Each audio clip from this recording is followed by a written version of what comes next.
Coolio with the flow back in your hair.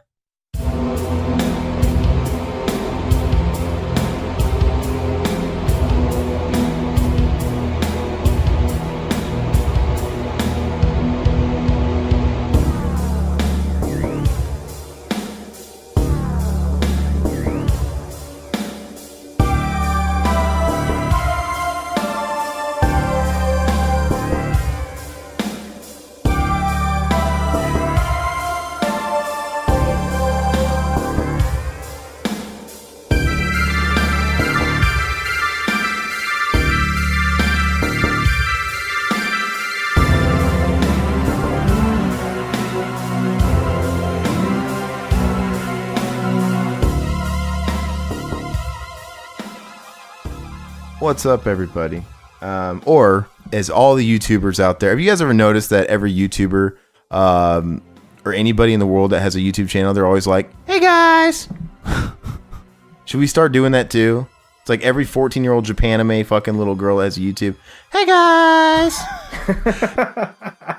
Do you frequent those people's YouTube channels? No, I mean, and I don't want to say it like we're a YouTube channel necessarily. I mean, like, I don't think of us as a YouTube channel. I think of us as a podcast, iTunes, the whole deal. We have a YouTube channel. I know we do, but I don't know why. I was just thinking about that the other day. I'm like, you go to it's not even just like the girls, but guys too. They're all like, "Hey guys." They gotta let us know that they're one of us. They talk.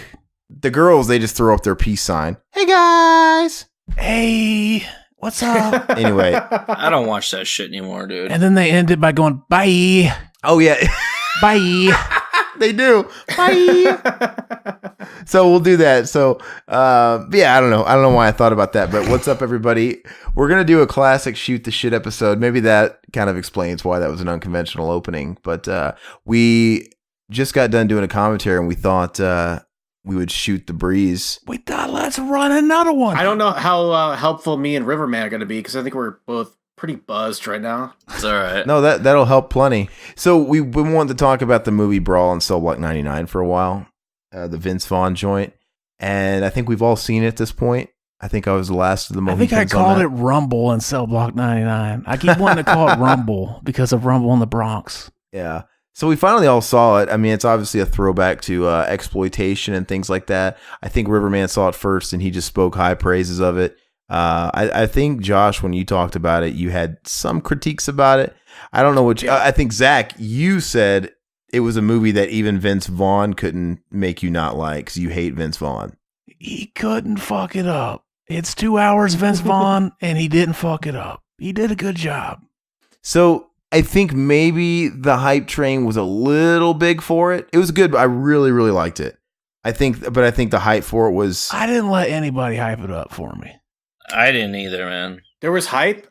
Well, between Todd. I always know to not take, like, praise seriously. But I liked it. Oh, I'll check it out. And actually, when the movie started out, like the majority of the first act and stuff, I was excited. I'm like, man, I think this is going to be one of those movies that gets me fucking jonesing. You know, I'm going to get buzzed about film or something. I thought it was going to be great. And it started off great with the introduction to his character, his wife cheating on him losing his job, you know, that classic setup, that kind of falling down Michael Douglas thing going on. Like, oh man, is he just going to like go off the deep end? I loved all that stuff. Then after the first act, it kind of, the main problem, the only nitpick about it, and it's pretty small because I love the movie. The movie really drags until you get to like the last fucking 15 minutes, and then everything, or 20. And then it just, as soon as he gets to that bad prison, it just starts going way too fast. It goes from being a little too slow to just take your time. Let us enjoy this. That was my opinion, like completely. Like, first of all, I have issues with Vince Vaughn because his career has been really crazy. Like, I love fucking swingers, right? I do too, yeah. Fucking cracks me up. He's, you know, just this freewheeling sort of spirit kind of character, tall, you know, interesting looking guy. And then he just kind of turned into like a cliche and really fucking boring, who did a lot of bad movies. And then he shows up in, what was it, the HBO series, True Detective? Season 2. I've heard season 2 isn't good, though. Is it good? It's not great, but it's decent. All right. It's not bad. It pales in comparison to season 1. Yeah. But I was like, oh wow, like, he actually did a really good job as a villain in this show. So I was like, okay, that gives me a little bit of like credence for you know. So, but I've always been very iffy about him because his performances are always so spotty. And then he shows up in this, so I was like, oh, he's gonna play a badass with a shaved head and everything. And the movie is just so manic because it's so this drama Mhm. for the first half of the movie. Starts off strong, character building, and then it mellows out. And then you find out there's, like a kind of mafia connection. And then the movie just goes off the fucking edge at the end, which I love the end of the movie, but I don't like the tone is so inconsistent of the movie as a total that it's just really jarring. Like, Mhm. it's not a really good movie as a whole, but I really feel like there's good parts in the movie. You know what I mean? Like, It's definitely a slow burn, like Aaron was saying, it's like a 70s like exploitation. I mean, it has its low points, but I don't mind those, man. Some people think it drags. I was fucking riveted through the whole movie, actually. I liked it. Yeah. really? Yeah. I was fucking bored off my ass. I actually shut it off, and I finished it later. Because I like movies like that. I like John Carpenter kind of slow movies. Yeah. So I was just in the right mood for it, I think. I think that they should have given us a little bit of foreshadowing to kind of give us a clue that. I mean, I knew you could tell that Vince Vaughn's character was a violent man, but I don't know. There's something about it. I just didn't really understand when I was watching it for the first time that it was going to lead to this tragic end.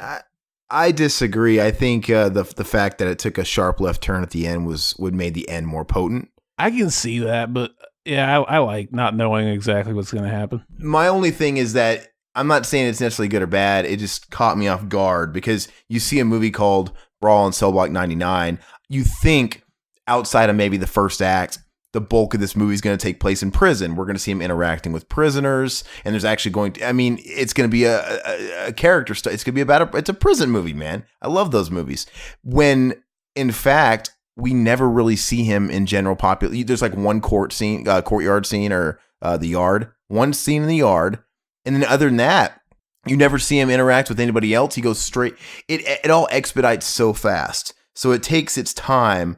Him getting to prison, and he goes to that first jail, and it's like minor, and everything moves so quickly. Like all of a sudden, Udo Kier shows up, and he's like, "Look, we got your wife. You need to get in cell block 99. That's located in this prison. You're just gonna have to do something to make that happen." Okay. 2 seconds later, he beats the fuck up out of a guard. 2 seconds later, he's already in the bad prison. Okay, he has to get to cell block 99. He finds out it's on like some hidden floor. All right, he beats the fuck out of somebody else. 2 seconds later, he's already on cell block 99. So you're saying they could have paced the first act out better so that they had more time? Exactly. Yeah. I would have liked them to soak up. I would have liked it I expected it to be more based in the prison. You meet the Black Morgan Freeman character you latch on to, right? It was not really about that. I mean, it was about a brawl in cell block 99. I just didn't realize what cell block 99 was. I guess it was just. I kind of like how they moved quickly, though. I mean, that's my personal preference.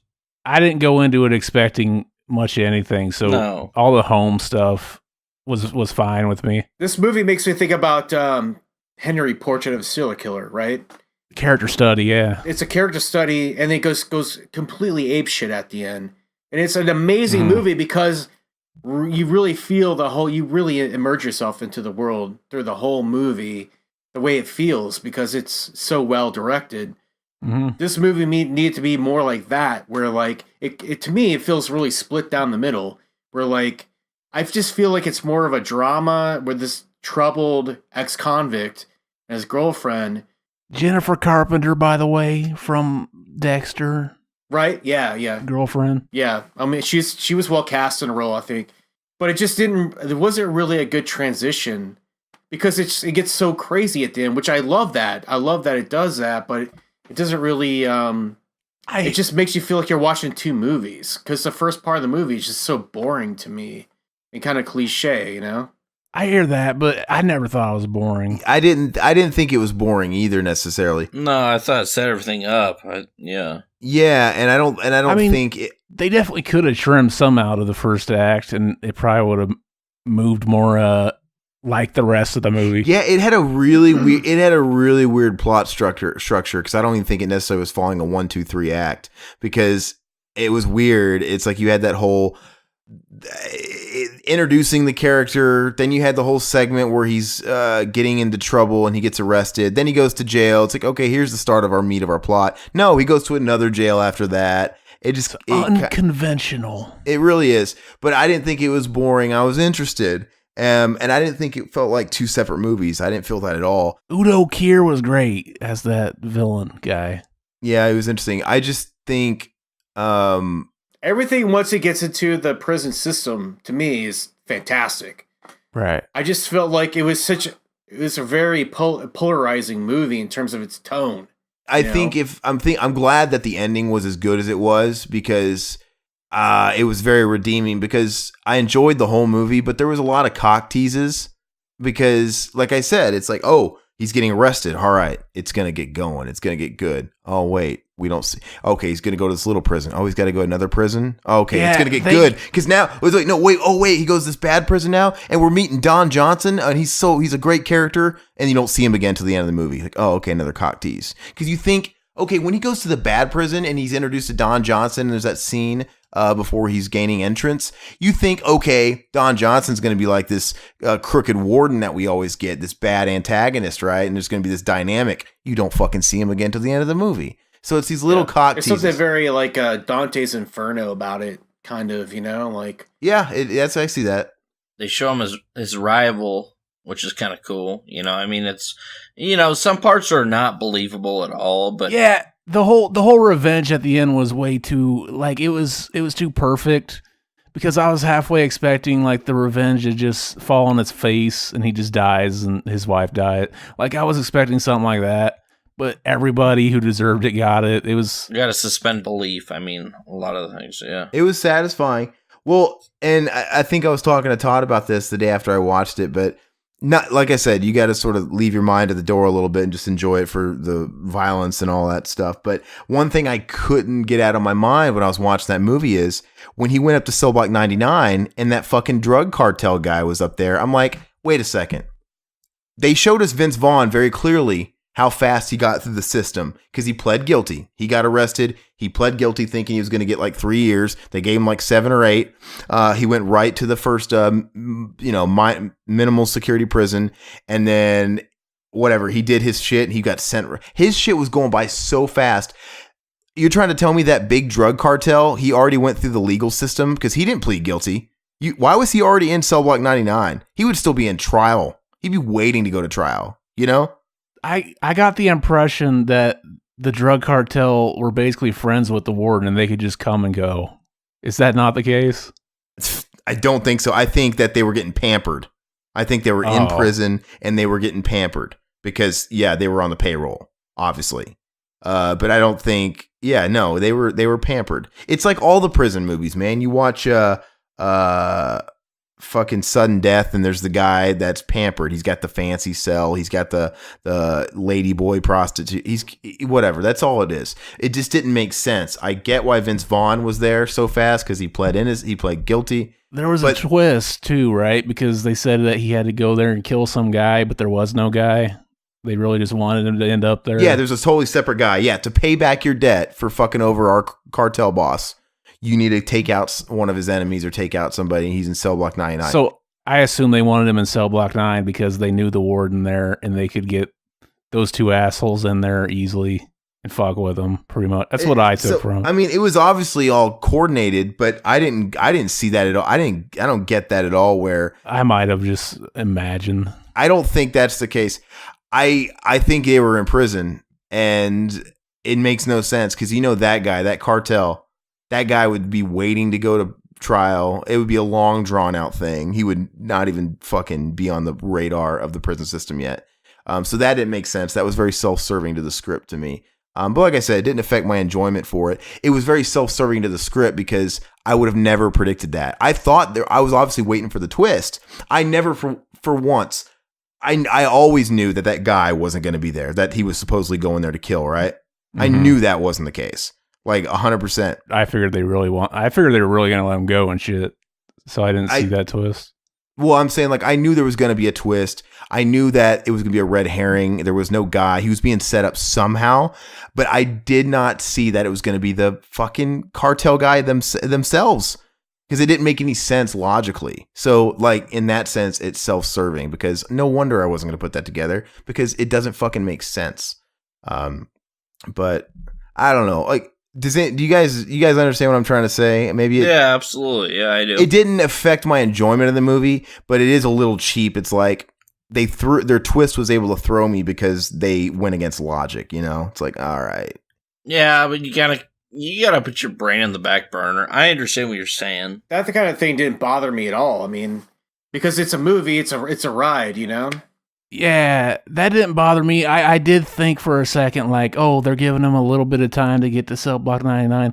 What makes them think it's even possible, like, for him to cause that much of a stir? What if they don't put him in there? What if they put him in another prison? You know, I thought of that, but it doesn't matter. I'm not saying it bothered me. It didn't affect my enjoyment of it. It's just I couldn't get it out of my mind, is what I'm saying. Like, it just, I don't know, it was lingering. But like I said, it was self-serving. But it was cool. Whatever it took to get to point A to point B so we can get to Vince Vaughn scraping someone's face in the concrete with his foot. That was the only part of the movie that, I didn't like that effect. Really? I thought it looked a little too fakey. Oh, I thought it was cool, dude. I kind of thought that was the point, though. I think it was, like, intentionally to look schlocky. I know, but I thought I thought that took me out. They should have made it look more realistic. Wait, which one was it? I can't remember. When he steps on the guy's head and scrapes his head across the floor. His face. Oh, okay. Yeah. I thought it looked great. I thought it was cool. I liked it too. Because that was like kind of the kickoff. I mean, yeah, we had seen him fight and fucking beat people up, and he was even in a little bit of a brawl leading up to that. But that was the first like brutal like thing we saw. I was hoping the violence was more like realistic, like Green Room and Blue Ruin and stuff like that. I don't think they really had a budget though. This whole thing. I liked it. I liked how it looked schlocky as hell. I thought it was cool. Yeah. I like the endings. The ending scene was cool. I liked it, even though some people may think it looks shitty. But I thought the ending was great. Pretty much the entire part when he went to Cell Block 99 was great. Pretty much when he got to that prison onward was great. You know, when they were torturing him, when they put that device, that like electric dog collar shit on him, that was cool. They threw him down the stairs. Yeah. All that stuff was pretty scary. They just didn't spend enough time with it. Because, like, literally, when he got that device on him and they were electrocuting him, and they're like, we owe you, 100 licks or 100 of these buzzers, and we're not going to... Is that even legal? No. I doubt it. Come on, look at that organization they had going. But I'm saying, when they told him, look, we owe you 100 more or whatever it is, and we're going to give them to you when you're shitting, when you're sleeping, you know, I was genuinely scared. I'm like, oh man, that would suck. It literally helped me put myself in that situation. I'm like, man, that would suck. And then he gets the thing off of him in like 5 minutes. Like they didn't explore these ideas long enough. It really moved fast at the end, but it's all right. But all that was cool. And then when he went to Cell Block 99, and I liked all the atmosphere when he was in that. I like how his cells kept getting worse and worse and worse. Because it's like you see him get in the first cell in the minimum security prison. And even then I was like, man, I'm imagining being there myself. And I'm like, that would suck. You know, a dirty toilet and, you know, it's just small. And then he gets into the one that's a little worse. I'm like, shit. Then he goes to Cell Block 99. He's got to walk on broken glass. Shit covered toilet, broken glass on the floor, and then his mattress isn't even supported by a frame. It's like sinking down. So they did a good job with that, man, making kind of up in the ante with that. You know, and I don't know. I loved at the end when, like I said, he approaches the cartel and he beats the fuck out of all of them. All of a sudden, the main guy becomes a pussy. I'll give you whatever you want. You know, I love it when they show like a bad guy start to quiver like that. When his goons are all gone. So it was really satisfying. This is kind of like the modern, like, movie for guys who like movies kind of thing, you know? Like, because it's all about, like, overcoming these circumstances, you know, with your manhood, with your, like, you know, it's all about it's a very macho movie. I mean, let's be honest. It's all about being... No, I agree. Yeah, revenge. You could easily see like Stallone in this role, like in 1989 or something. Mhm. You know? Well, we already did with Lockup, but Lockup was different type of movie. That's a good point. Lockup was the movie I was expecting to see. I was expecting to see a more violent Lockup, a traditional prison movie. And this wasn't a traditional, which, like I said, as time goes on, it's sitting with me better. Like, I think I'm appreciating it more for being really different. Yeah. That's what I told you. But, like, I'm just saying, I totally expected to see a by the number, because Lockup is the same movie as Sudden Death, right? They all it's the same formula. There's a crooked warden. Somebody goes in there undercover. Somebody makes their records disappear. Maybe that's what he wanted to do was destroy like the expectations of that, because they are kind of all the same movie. They all follow the same plot. All of them do. But yeah, maybe they did. But then I also like the very end too, where he had so much time, and he's like, I think I got a minute left, and he's like, he drags him in his cell, and he's beating the fuck out of him, and he's just murderizing him. Oh, that was great, man. And it's like you could see the look in his face, like he knows he's gonna get killed. Yeah, like he knows they're gonna come as soon as they get that lock undone, and they're in there, they're gonna fucking destroy him. So he's just enjoying it, man, killing him. He talked to his wife, said bye to his unborn kid. It was all done very well. And then I love it, man, when they sit there and get him inside of his cell and they just blow his fucking brains out and it ends. Spoiler. It was satisfying. Yeah, it was very satisfying. It was morbid, but it was satisfying by that point. It was a happy ending in a way. Yeah. In a fucked up way, because he got his weird redemption. Because you feel bad. At that point, dude, at that point, any kind of final ending is good. You know what I mean? Because it's like, it's an absolute torture for like, you know, almost an hour, essentially, you know? You know, like I said, because they were playing against logic, I thought the twist at most was just going to be, okay, they're fucking with him. There's no guy in Cell Block 99, and they're basically getting him back by basically sentencing him to Cell Block 99, right? He only had to serve a handful of years in a minimal security prison, and now we're gonna fuck this guy over, make him do all these crazy things, so he's put away for life in a fucking shitty covered toilet room with broken glass. And I kind of thought that was gonna be the extent of it, the twist, honestly. I never would. I think I wouldn't if it didn't show them actually capture his girlfriend and shit. I would have probably expected a twist, but since they actually did, I wasn't. But they did a good job, though. I felt bad for him. Like the whole time he's going along with it. You feel the first second Udo Kier shows up and he shows him, hey, you know, here's a picture of your wife and all that stuff. You feel bad for him from that exact moment because he's already proven himself. Like it's a character study. He proven himself to be a guy of some morals, right? Redemption, because he saved the cops and he allowed himself to get arrested. He pled guilty, right? He could have just ran off. I would have ran off. He's a guy of redemption. And so you feel bad when Udo Kier comes up here and this guy's just trying to serve his time. But he doesn't even bat an eye. He just says, tell me who, right? He doesn't even have to have a moral conflicting about it. Like, no, I'll do it. My kid's involved, my wife's involved, or my girlfriend. But I genuinely felt bad for him the whole movie because when he first gets to the minimum security prison and he goes into his little cell for the first time and you see him kind of lose his temper and go, fuck, 7 years. It's like, man, he was mad about that. And then and I bought that. And then when you just see it get way worse and he keeps getting in over his head and it's just like, oh man, can I have that 7 years back? Can I just go back to where I was? You know, they did a really good job of that, man. Like I felt immersed in his persona, like, you know, in his shoes. I don't know. I think there's way more good things to say about the movie than there is not so good things. Here's a fun fact. Director, he wrote this movie before Bone Tomahawk, despite the latter being filmed first. Oh, really? And Bone Tomahawk, I didn't realize he directed Bone Tomahawk until one of you guys told me. That's the funny thing, dude. Bone Tomahawk did the same fucking thing, man. They're similar. No, and it's funny. They just do the same thing. It's like it's a drama, and then all of a sudden they go into total brutal. I haven't seen Bone Tomahawk yet. Yeah, you'll see. When somebody told me, when I found out it was the guy that did Bone Tomahawk first, it made total sense to me. Absolutely, because like Josh is saying, Bone Tomahawk this guy definitely has a style, right? Bone Tomahawk is one thing, and then all of a sudden in the last act, it just flips a fucking switch, man, and it becomes really weird. It starts off as a Western. It ends up this weird paranormal fucking cult tribalistic thing, violence. It's crazy. It takes a weird twist. They're growers, not showers, as movies, Yeah, which I Bone like. Tomahawk's not as good, though. No. I wonder why he decided to do Bone Tomahawk first if this was finished first. It's probably what got funded first. It was his first movie. You don't have that much control on what you fucking do first when you're that young of a filmmaker. But Bone Tomahawk isn't as good. And I wanted to love Bone Tomahawk, by the way. You know, it's got Kurt Russell. What's not to like? I like the last third of the movie, but everything else you could throw away.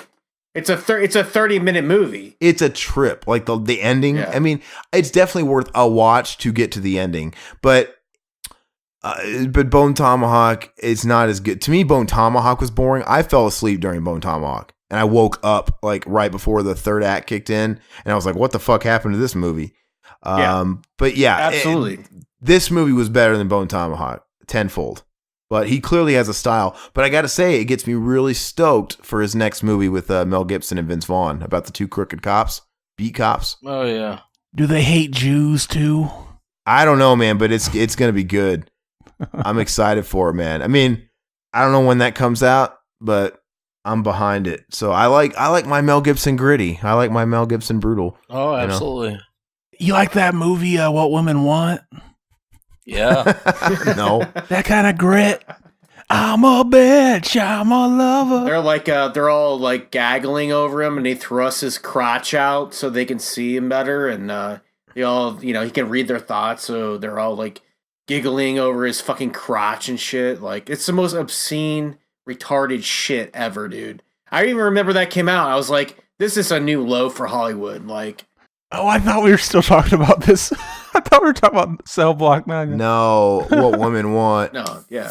I've never seen that movie, actually. I absolutely hate plots like that. They're so stupid. And I think Mel Gibson was way above that. At the time, too. It's dude, I just don't. It was just a fucking chick flick. He was he was trying to do some really deep work with that. What was the Man Without a Face? Yeah. I remember liking that movie as a kid.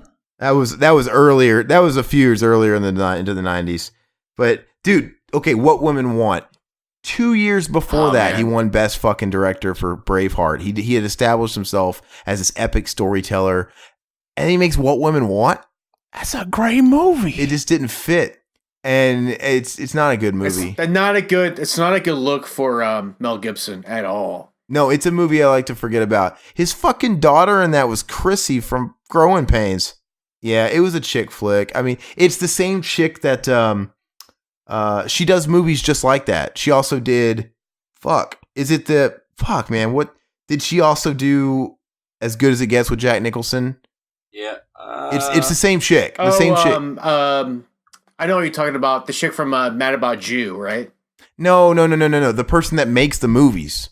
Sorry. Nancy Myers. Nancy Meyer, yeah. Okay. That's who's behind What Women Want. And maybe that's why he made What Women Want, because I think it came out right after As Good as It Gets. And to be fair, As Good as It Gets is a really good movie. I think it's a good movie. It was okay. It was passable. That one was okay. What they always have that. Who's the chick actress with the blonde hair they always have in those movies? Helen Hunt. Helen Hunt, yeah. I'd fuck Helen Hunt. I would too. No, but the thing is Nancy Myers got this thing where she emasculates these masculine actors in these shitty romantic movies. Oh, who gives a fuck? He got a paycheck. That's all I wanted. Yeah. Anyway, hey, Riverman, that reminds me. Did you ever watch Get the Gringo after we were talking about this last time? No, man. I need to check that out still. You need to, man. Have you guys watched Get the Gringo? I've seen it on Netflix. I never watched it. It was okay. What? Okay. That's a good movie. Okay, so Yeah. Riverman, don't take Josh's word for it, because clearly he didn't like this movie as much as we did. Mel Gibson's never been a big guy for me. All right, fuck all you guys. I take him or leave him. Riverman, you listen to me. Yeah, I like Mel Gibson. Hey, Riverman. Braveheart's still one of my favorite movies. Riverman. Yep. You complete me.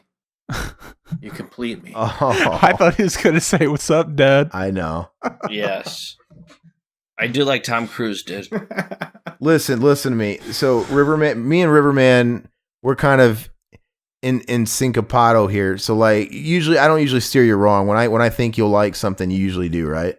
Yeah, absolutely. So you will like Get the Gringo. I know you will. I think it's I love it. I think it's a really fun movie. It's insanely rewatch. I think it's okay. It's not bad, but I think it's very fun. I think it's very I thought it was fucking shit. No, I didn't see it. I think it's really rewatchable. It's really It's just a fun movie, man. Didn't Mel Gibson do a movie recently called The Stepfather or something? That was actually pretty good. Was that a remake? Did he remake The Stepfather? I know they did remake The Stepfather, but he wasn't in it. You're probably thinking of something else. I'm gonna have to look at IMDb, but yeah, I don't know what you're talking about, Josh. He did something recently where he's like a father, and yeah, in a very brutal situation with his daughter, and something Eagle, Blood Evil, or something like that. I actually thought that was a pretty good movie. That was totally underrated. No. You see, I thought that one wasn't as good as I thought it was going to be. Because I thought it was a very similar tone as Get the Gringo. It was Get the Gringo had a little bit more funny moments. Gringo. But no, is it called Blood Eagle? I think it was. No, that movie was okay. But it wasn't as good as Get the Gringo, in my opinion. Yeah. It's got Mel Gibson. I don't buy him. As a tattoo artist living in a trailer, to be honest with you. Yeah, okay. I mean, Mel Gibson needs to be in the right situation. He's like Bruce Willis, you know what I mean? Like, well, he's a cut above Bruce Willis, I will say that, but I don't know, he just doesn't really resonate in certain movies, you know? Like, he's not somebody with a lot of, like, breadth to his acting, you know what I mean? Like, he's got to fit into a little sort of like a compartment of acting. The movie that you're talking about, he wasn't acting outside of the box. He's done that before with movies like Payback and stuff. It was a revenge movie. You know, he's going after the guys that get his daughter, right? And he's a guy that just got out of prison. He's trying to start his life back up. And he's the guy that gets sucked back in, right? He has to do bad shit again. We've seen it a million times. But I love that, by the way. I don't give a shit if all I'm trying to say is that, like, you know, somebody like, I don't know, like, of his nature cannot pull off like a romantic comedy. It's not in his, like, it just doesn't really come off him naturally, you know? I think he probably pulled off the romantic comedy as shitty as everybody else does. I just don't like movies like that. I don't like rom-coms. Jack Nicholson can do it great because he knows how to interact with women in a way that feels natural. I want to see Jack Nicholson fucking Helen Hunt. I would jack off. Jack Nicholson is always Jack Nicholson, though. Like, you can't deny that. It's funny. He's renowned as one of the great American actors, and he's always Jack Nicholson. He's one of those guys. You know, he can never not be Jack Nicholson. He's Jack Nicholson in What Women Want. I don't know. Jack is, he's got so much more charisma with the ladies than, like, Mel Gibson. He's pretty charismatic, but this is becoming an episode about What Women Want. it totally is. I don't know. Why the fuck did I bring that movie up? For some reason, it makes me way more uncomfortable to watch Mel Gibson try to swoon women than it does Jack Nicholson, you know? Yeah, all in all, though, this movie was, I really enjoyed it. That was good. And I would highly recommend it. What Women Want? No. Brawl in Cell Block 99. Yes. I almost called it Rumble in Cell Block 99 again. It was actually, I'd put it on one of my top movies of last year. Yeah, it was very solid. That movie, Good Times, was good too. I'd put that on there. I'm seeing it in the... Good Time. It's not the TV show. It's Good Time. Good Time. Did you watch that? Yeah, that was actually pretty good. Yeah, we can wrap it up and just kind of give our final... Yeah, because I'm about ready to fall I know you said two words this entire podcast. I'm very sorry, my friends. I'm so sorry. Can I keep this podcast going after all you guys go to bed? I'll just ramble. I'll ramble for like 2 hours. Go for it, man. Because, you know, everybody loves to hear me ramble on. Anyway, final roundtable. Josh, I want to start with you because you're clearly the odd man out. What's your what would you score this, say, out of 10? I would go with a 6, maybe a 6.5. Because the brutal violence at the end really, I like that. That was good shit. I mean, it's not just for violence sake, but it was really directed well. I really think that Vince Vaughn acted well in this movie. I think it was a well-directed movie. I just think the tone was really, really badly off because you have to have a little like a sliding scale, you know, from start to finish, and it didn't really give that to me. So I'm gonna give it a 6.5, but it was an enjoyable movie. I'll watch it again. I disagree. I got it. It's weird for me to hear you give it a 6 or whatever because that's only a point more than I gave the It remake, and I think this is way better than the It remake. But I disagree with you. I know where you're coming from with the slide, but I think where they did nail the slide was in his overall character. Like, he progressed. Yeah, maybe sure. the movie was the settings and stuff, but I guess like you're right, it was a character study. So that was I'm growing to appreciate it for what it was more about him. I liked it. I give it an 8 out of 10. I think that's very, very good. Cool. You know, I'd give it at least a 7. Watching it again, I might go up and stuff. Like, yeah, I like the tone throughout the whole movie, pretty much. And what about you, Todd? I'm curious. You know what? I sound like I actually kind of liked it a little bit better than Josh. I give it an 8.5 because I liked Vince Vaughn a hell of a lot in this movie. And yeah, it sold me on him again. From start to finish, I thought this movie is very enjoyable. They did a lot with a low budget. Yeah, some people thought it was slow and everything, which it's fine, but I really enjoyed the fact that it was different, man.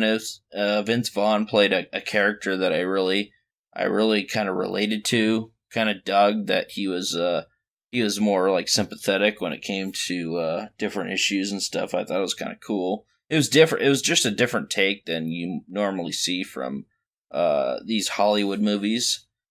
So I would give it an 8.5.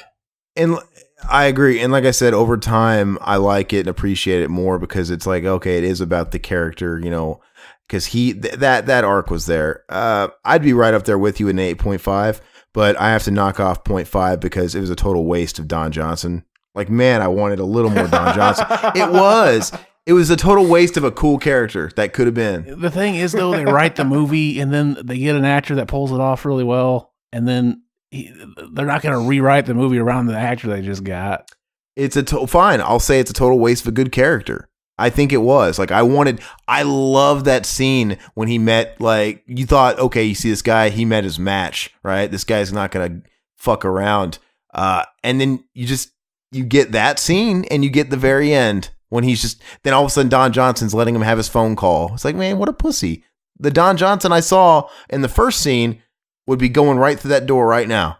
I don't know. It just... Well, plus, since like it's such a low budget, it's hard telling him maybe like he didn't spend a lot of time in the prison because they didn't have the money to rent the prison to shoot it in for as long or something. Yeah, maybe.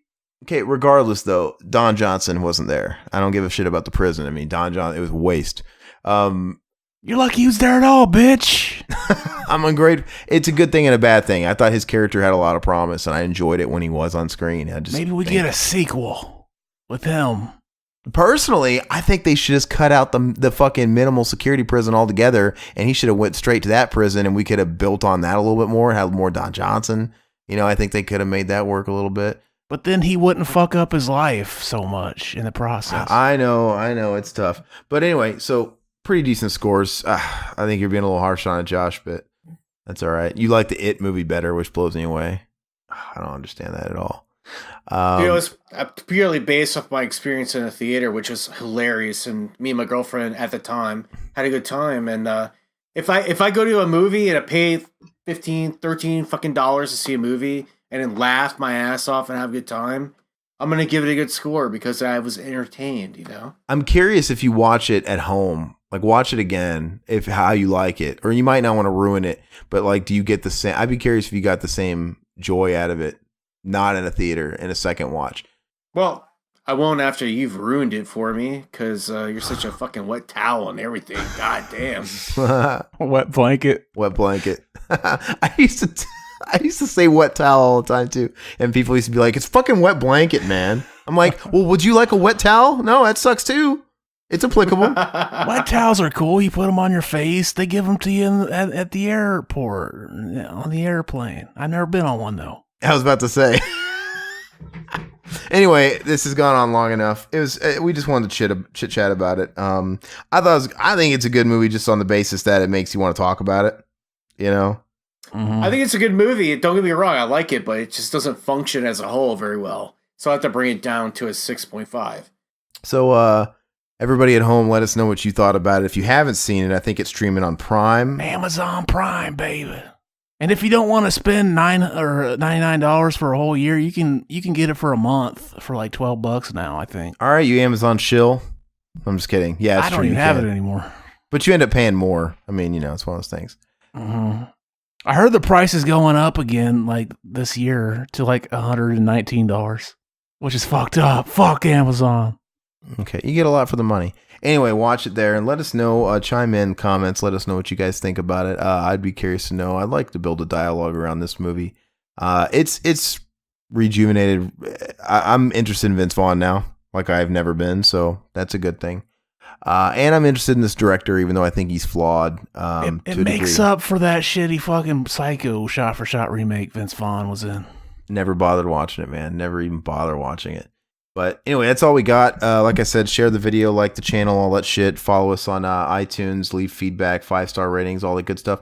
And we didn't even say it at the top of the hour, but Josh James is from Rated Horror Channel. Josh, go ahead and tell them where they can find you and all that stuff. Give them your spiel. Yeah, we're on YouTube. It's R-Rated Horror Commentary Podcast. We're also on iTunes, R-Rated Horror. And yeah, come find us, subscribe, and have some fun. We love horror movies over there. So we're also on horrorphilia.com. And my co-host on R-Rated Horror Commentary Podcast, Matt Wazell, has a podcast called Banana Laser. Check that out as well. And yeah, if you love horror movies and love to have a good time and some laughs, come find us. It's a lot of fun. It's good stuff. Cool. And as always, Mac and Zach Save the World. Check them out on podcast networks and on your YouTube channel as well. And unless you guys got anything else, that'll be it. And we'll catch you guys next time. The fucking Psycho remake. They committed the ultimate sin of changing the Psycho house. Fuck that movie. That's all I got. Bye-bye, puppets. Sorry, I thought you were actually asking if we had anything else to add. It was rhetorical. It was funny, though.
I love how Aaron's always has to have the last word. Yeah.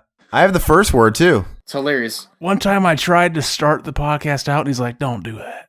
I was like, how about I start this one? You always start this shit. He's like, don't do that.